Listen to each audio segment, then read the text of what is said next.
Welcome back to the Bolt Podcast. I'm Todd Bertsch, your guide on this exciting journey of personal growth and leadership, where my guests and I will share personal stories from our transformational journeys of how small changes can lead to massive results.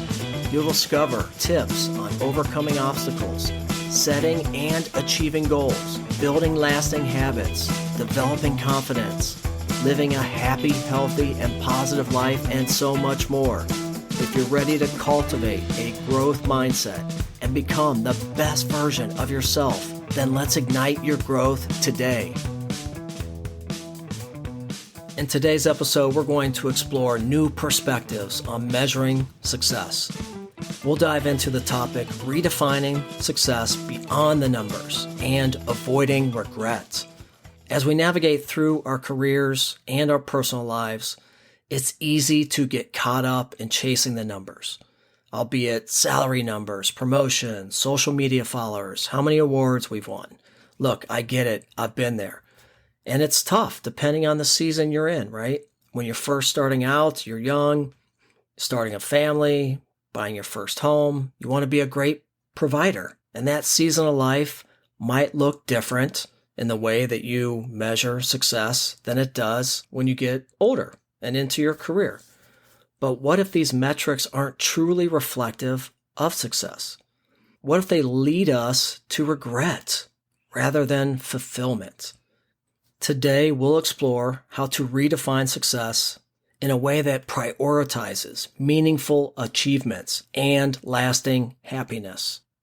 So why do you think so many people equate success with numbers? I blame it mainly on society and the media. Our society often equates success with measurable outcomes because they are easy to quantify and compare. Numbers provide a concrete way to gauge progress and status. And I get that. For example, I'll be successful when, right? I achieve salary of X, when I buy a $500,000 home, or when I gain 2 million social media followers. These are tangible markers that people can easily recognize and understand. However, these metrics can overshadow more intrinsic and meaningful aspects of success, such as personal growth, happiness, and life satisfaction, which can also be tracked and measured. So I have to share a quick personal story with you here. My son, who is now 26, when he was a senior in high school, he had a class assignment where he had to interview someone he looked up to. I was grateful that I was a person that he chose. He wrote a great paper, but there was one quote I wanted to pull out and share with you because it goes perfectly with this episode. So here's a direct writing from his paper. After I finished the interview, we continued speaking, but the conversation shifted to my future plans because Todd is my father. He felt compelled, after sharing intimate details of his life, to offer me this explanation. Success isn't about the money. It's about having a job you love and loving your family. And my success now lives in you. They were simple and powerful words. Words that I will keep close to my heart for the rest of my life. Wow, yeah, that gets me choked up every time that I read that. I was going through some papers and I just happened to find this. It was from, like 8 years ago. But you can see how relatable it is to today's episode. And it really is all about defining success in a way that is meaningful to you, defining it your way and not somebody else's way. Success is often defined by what other people think. You know, the old saying, keeping up with the Joneses. It can be easy to set yourself up for failure if you look to external factors and influences for success.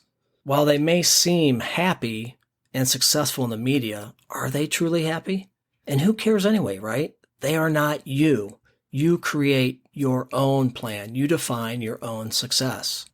There's a great quote I found by Bruce Lee that I wanted to share with you. He says, "Always be yourself.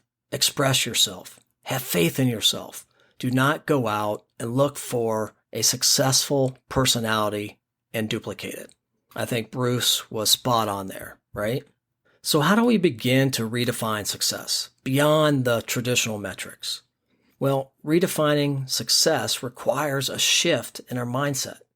We need to start by identifying what truly matters to us on a deep personal level.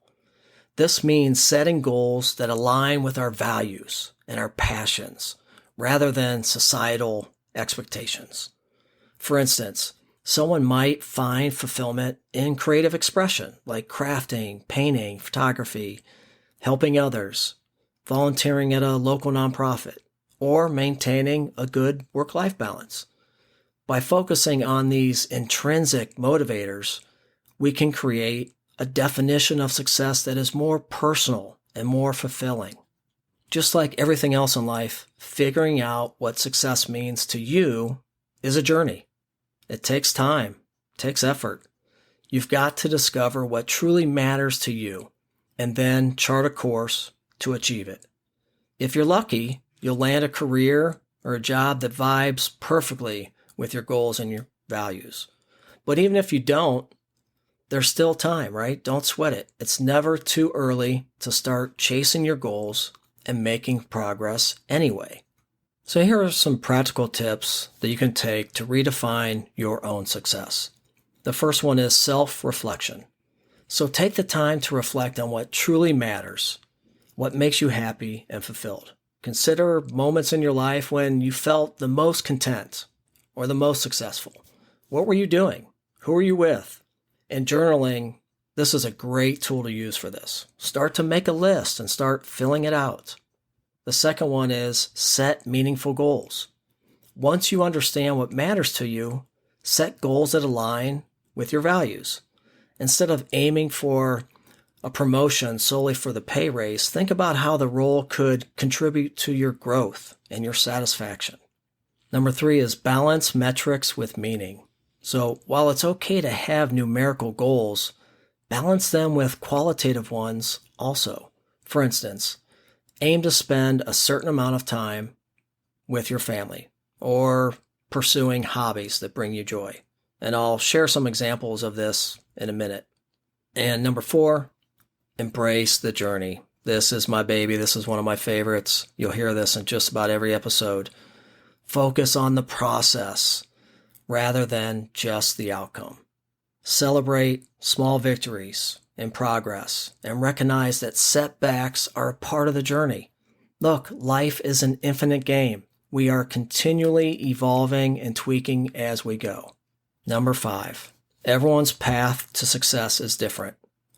Avoid comparisons. As Bruce Lee said, avoid comparing your achievements to others and instead measure success by your own standards. There's a great book I read a couple years ago called Comparison-itis. It's a great book. It's fun. It's an easy read. She goes really deep into her personal life. She was a dancer for a lot of years and expresses and shares how difficult that was, right? Comparing herself to others all the time. So I highly recommend you check out that book. I'll have a link to it in the show notes. And then last is tracking those new goals. Once you've defined your new goals for success, I highly recommend that you track these in some way. This will ensure that you stay aligned. It's very easy to get off track as life gets busy and starts to fly by. So here are a few things that I do that might spark some ideas for you. So as I mentioned in several of my episodes, I'm a bit crazy when it comes to tracking goals in general. So I've created this customized habit life tracker for several reasons, one of which is to keep me aligned to my success goals and to live with no regrets. So I start with a life audit every January, scoring all the things that are important to me in my life. Then I create my revised goals for the year. Then I track these goals daily, weekly, monthly. This allows me to identify gaps or patterns so I can adjust. Here's some examples of what I track and what success means to me. So don't judge me. I'm just sharing so I can maybe spark some ideas. But this does work.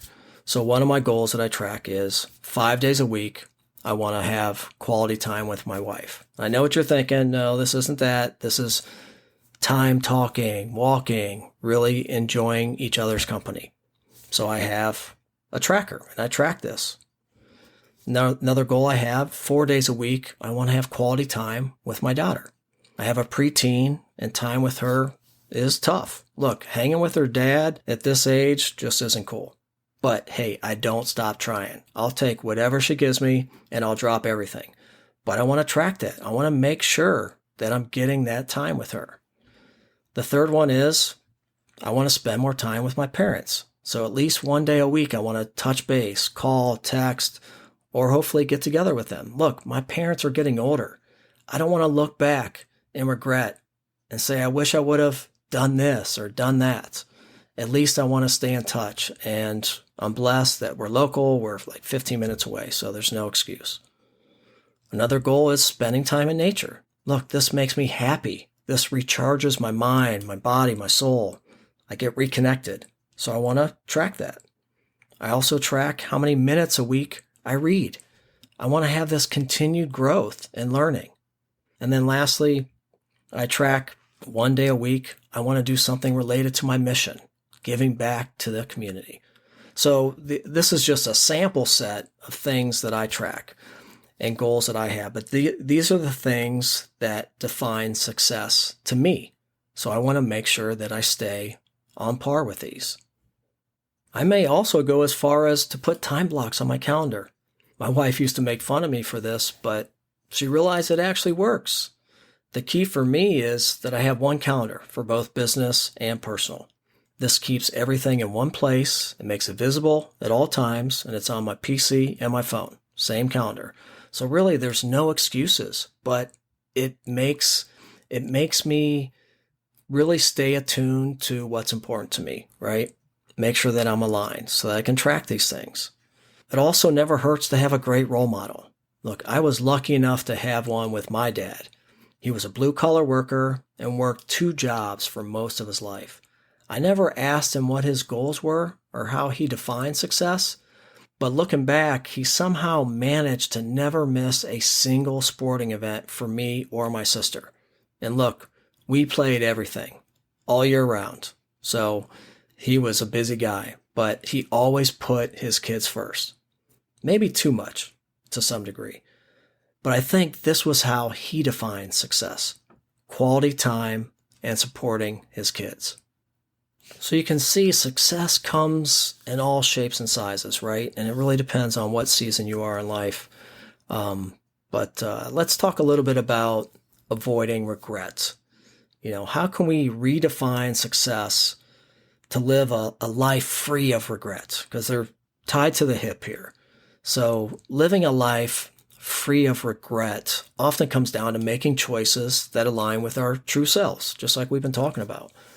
When we pursue our goals that reflect our values and our passions, we're less likely to look back with any regret. Regret typically stems from realizing that we have spent our time and energy on things that truly didn't matter to us. And by that time, it's too late, right? Unfortunately. By redefining success and focusing on what is really important, we can ensure that our efforts lead to lasting fulfillment. And additionally, it's important to stay flexible and open to change. As you enter into different seasons of life and life's milestones, like marriage, kids, job, first house, your commitments will change. Your availability changes, and that's okay. That's life. So your definition of success may evolve over time. Being adaptable allows us to adjust our goals as we grow and change, reducing the likelihood of regret. There's a great book by Marshall Goldsmith titled The Earned Life. And Marshall has coached thousands of these top-level professionals in the world. And when he surveyed several of his clients who were heading into retirement, and by all accounts to many of us have lived a very successful life, come to find out many of them have regrets about how they define success in their lives. That all the money in the world and all the accomplishments will not buy you back time. Time lost with family, and loved ones, time lost doing the things that brought you the most joy. You can't get this back. So you can see how important it is to define success, right? Because time flies so fast. Next thing you know, you're in your 30s, then your 40s, and your 50s like me, and you're looking back saying, oh man, success for me was starting or owning a business or getting to the C-level spots. But by doing that, I had to make some big sacrifices, and I missed out on all this time with my family and my kids and my friends, or all these hobbies that really were these passion plays for me. You don't want to do that, right? So think about it early and often, and make sure that you're staying aligned to what is important to you. Do me a favor right now, and let's play a game called the End of Life game. How do you want to be remembered? What will people say at your eulogy? Do you want to be revered as a person who was a devoted family member that never missed your kids' sporting events or dance competitions? Do you want to be remembered as a person who was happy, fulfilled, and brought joy and excitement into every room and conversation? Do you want to be remembered as someone who had a positive impact on society and left a legacy and paved the way for others? Looking back now, do you have any regrets? I wish I would have X, spent more time with somebody. I wish I would have traveled here. I wish I would have started a business or a nonprofit. I wish I would have volunteered more. I wish I would have went skydiving. While this may seem morbid to think about, it does help put things into perspective, right? The one thing everyone wants that money can't buy is time. And as you know, time flies by, folks. Whether you're having fun or not, it just does. And once you get married, start a family, and have a thriving career, the next thing you know, decades have gone by. I would love nothing more than to get this message across to the younger generation so they can focus early and live fuller lives enriched by experiences, memories, and joy with no regret. It's never too late to change your course and define your own success model. So in summary, success is a personal and evolving concept. It's important to do regular check-ins with yourself and reassess what success means to you. Don't be afraid to make changes if you find that your current path isn't fulfilling. Look, life is too short to live by someone else's definition of success. Create your own path, one that you'll be proud of and satisfied with when you look back. Remember, success is what you make of it. Until next time, stay true to yourself and redefine your own path to success and live with no regrets. Thank you so much for listening to this episode. You are on your way to growth, transformation, and joy. If you find this episode helpful, please like and share with your friends, and by all means, please leave a review. You can also view the show notes and subscribe to the Bolt newsletter at toddbertsch.com. Remember, real change takes time. Start small and watch the growth take shape.